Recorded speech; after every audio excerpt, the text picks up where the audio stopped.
कथा। आज भगवान श्री कृष्ण अपनी अंतरंग शक्ति यानी आदि शक्ति के बल का प्रमाण अर्जुन को दिए। राधे राधे। जय श्री राम। मैं नीतू पांडे यूट्यूब चैनल पर सबका स्वागत करती हूँ। इस प्रसंग का वर्णन श्रीमद् भगवद गीता में मिलता है। वैसे तो कहा गया है कि वेद व्यास जी ने श्रीमद् भगवद गीता में भगवती का कहीं भी आह्वान नहीं किया है। भगवती यानी कि जो आज के समय में राधा रानी कहलाती हैं, वही हमारे प्रभु की अंतरंग शक्ति हैं। कहते हैं कि भगवान को वाक सिद्धि की प्राप्ति और धर्म की स्थापना के लिए उन्हें जो बल चाहिए था, यह बल भगवान श्री कृष्ण को और ज्ञान श्री राधा रानी यानी आदि शक्ति से ही मिली थी। यह बात भगवान इस समय स्वयं कह रहे हैं।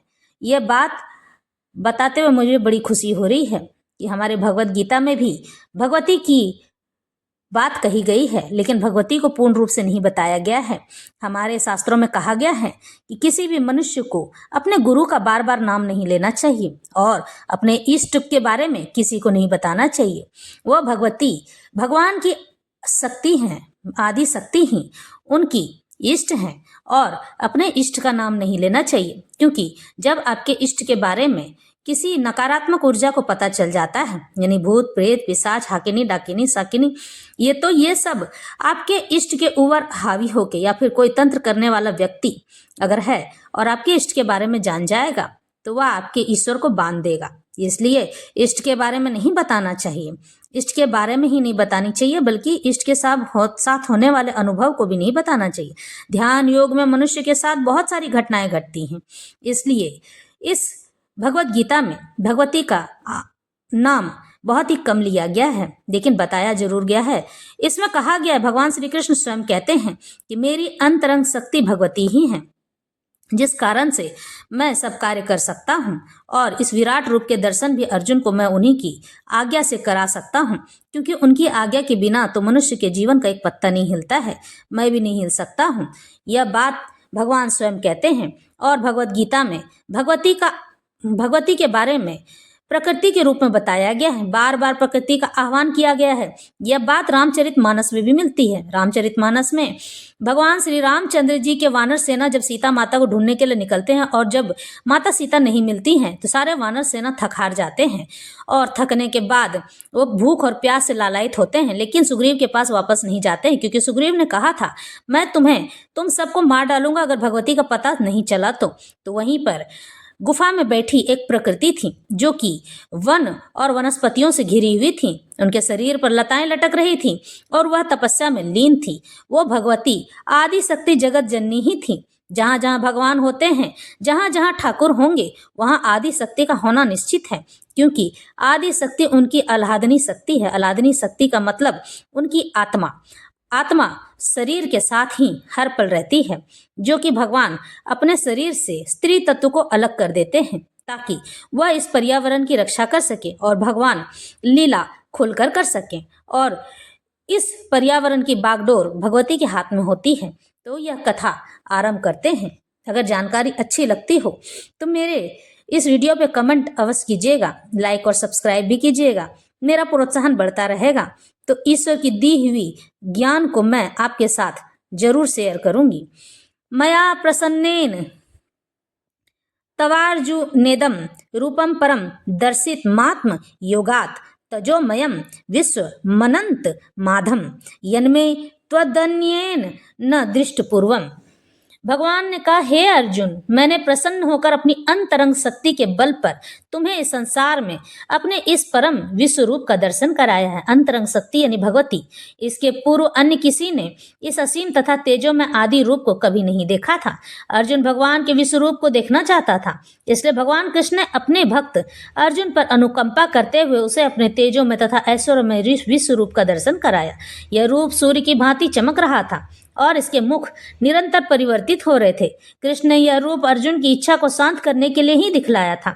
यह रूप कृष्ण की उस अंतरंग शक्ति द्वारा प्रकट हुआ था जो मानव कल्पना से परे है। अर्जुन से पूर्व भगवान के इस विश्व का किसी ने दर्शन नहीं किया था, किंतु जब अर्जुन को यह रूप दिखाया गया तो स्वर्ग लोक तथा अन्य लोकों के भक्त भी इसे देख सके।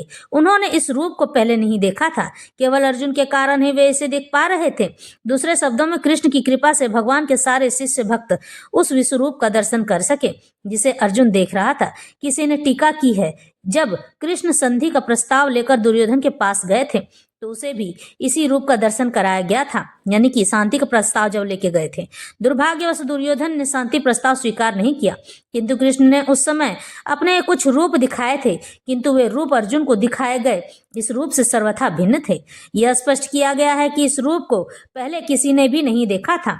न वेद यज्ञाध्य यनेर्नम दानय नर्न च क्रियाभिर्न तपो भीरुग्रह एवं रूप शक्य अहम नृलोके द्रष्टुम त्वदन्येन कुरु प्रवीर।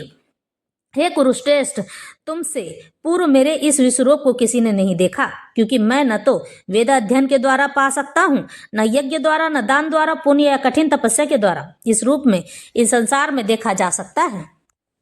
तस्मात् प्रणम्य प्राणी धाय कायम प्रसादये त्वामह मीश मीडियम पितेव पुत्रस्य सखेव सख्यु प्रियः प्रियार्हसि देव सोढ़ुम।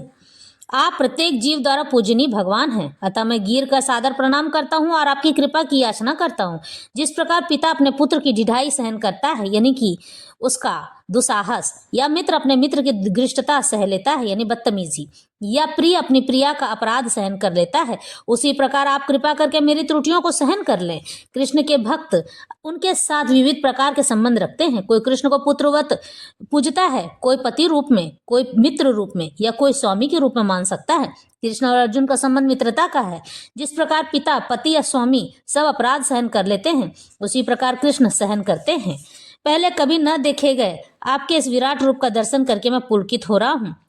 अर्जुन कहते हैं, अदृष्ट पूर्वम हृषितो अस्मि दृष्टा भयेन न भयन च प्रव्यथितम मनो में तदेव में दर्शय देव रूपम प्रसीद देवेश जगन्निवास। पहले कभी न देखे गए आपके इस विराट रूप का दर्शन करके मैं पुलकित हो रहा हूँ, किंतु साथ ही मेरा मन भयभीत हो रहा है, इसलिए आप मुझ पर कृपा करें और हे देवेश, हे जगन्निवास, अपना पुरुषोत्तम भगवत स्वरूप पुनः दिखाएं। अर्जुन को कृष्ण पर विश्वास है, क्योंकि वह उसका प्रिय मित्र है और मित्र रूप में वह अपने मित्र के ऐश्वर्य को देखकर अत्यंत पुलकित हो रहा है। अर्जुन यह देखकर अत्यंत प्रसन्न है कि उसके मित्र कृष्ण भगवान हैं और वे ऐसा विराट रूप प्रदर्शित कर सकते हैं, लेकिन साथ ही वह इस विराट रूप को देखकर भयभीत भी हो रहा है कि उसने अनन्य मैत्री भाव के कारण कृष्ण के प्रति अनेक अपराध किए हैं। इस प्रकार भय के कारण उसका मन विचलित है, यद्यपि भयभीत होने का कोई कारण नहीं है। इसलिए अर्जुन कृष्ण से प्रार्थना करता है कि वे अपना नारायण रूप दिखाएं, क्योंकि वे कोई भी रूप धारण कर सकते हैं। यह विराट रूप भौतिक जगत के ही तुल्य भौतिक एवं नश्वर है, लेकिन वैकुंठ लोक में नारायण के रूप में उनका शाश्वत चतुर्भुज रूप रहता है। वैकुंठ लोक में असंख्य लोक हैं और कृष्ण इन सब में अपने भिन्न नामों के अंश रूप में विद्यमान है। यानी कि वैकुंठ लोक एक ऐसा लोक है जिस लोक में जाकर कि वहाँ के जो पार्षद होते हैं, यानी कि भगवान के जो रक्षक होते हैं और भगवान के जो सेवक होते हैं, वो सब भी पार्षद रूप में, चतुर्भुज रूप में ही दिखाई देते हैं। सभी चतुर्भुज रूप में रहने के कारण भगवान के जब निज भक्त होते हैं, जब उनकी मृत्यु हो जाती है और जब वो अपने पार्षदों को भेजते हैं नीचे लेने के लिए, तो वो चतुर्भुज रूप में ही भगवान के पास आते हैं।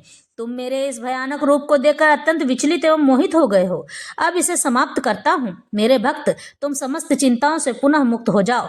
तुम शांत चित्त से अपना इच्छित रूप देख सकते हो। भगवद गीता का प्रारंभ में अर्जुन अपने पूज्य पितामह भीष्म तथा गुरु द्रोण के वध के विषय में चिंतित था, लेकिन कृष्ण ने कहा कि उसे अपने पितामह का वध करने से डरना नहीं चाहिए। जब कौरवों की सभा में धृतराष्ट्र के पुत्र द्रौपदी को विवस्त्र करना चाहते थे, यानी वस्त्रहीन, तो भीष्म तथा द्रोण मौन थे, इसलिए कर्तव्य विमुख होने के कारण उनका वध होना चाहिए। कृष्ण ने अर्जुन को अपने विश्वरूप का दर्शन यह दिखाने के लिए कराया कि लोग अपने कुकृत्यों के कारण पहले ही मारे जा चुके हैं। यह दृश्य अर्जुन को इसलिए दिखलाया गया क्योंकि भक्त शांत होते हैं और ऐसे जघन्य कर्म नहीं कर सकते हैं। विश्वरूप प्रकट करने का अभिप्राय स्पष्ट हो चुका था। अब अर्जुन कृष्ण के चतुर्भुज रूप को देखना चाह रहा था, इसलिए उन्होंने यह रूप दिखाया। भक्त कभी भी विश्वरूप देखने में रुचि नहीं लेता है, क्योंकि इससे प्रेमानुभूति का आदान प्रदान नहीं हो सकता है, भगवान के प्रति प्रेम नहीं हो सकता है। भक्त या तो अपना पूजा भाव अर्पित करना चाहता है या दो भुजा वाले कृष्ण का दर्शन करना चाहता है, जिससे वह भगवान के साथ प्रेम भक्ति का आदान प्रदान कर सके। इस तरह से भगवान अपने विराट रूप को शांत करने लगते हैं। अर्जुन के निवेदन करने पर अर्जुन भगवान को देखकर कि भगवान चतुर्भुज रूप धारण कर सकते हैं और वो कोई भी रूप धारण कर सकते हैं, उनके विश्व रूप को देखकर अर्जुन बड़ा ही प्रफुल्लित होता है और प्रार्थना करता है कि हे प्रभु, मुझे आपके इस विराट रूप से डर लग रहा है, इसलिए हे कृपा निधान, आप कृपा करके चतुर्भुज रूप में आ जाइए। मैं उसे देखकर प्रफुल्लित हो जाऊंगा, क्योंकि मैं आपका भक्त हूँ, दास हूं ना, इसलिए। तो भगवान अर्जुन की बात को मान लेते हैं और चतुर्भुज रूप में उनके सामने प्रकट हो जाते हैं।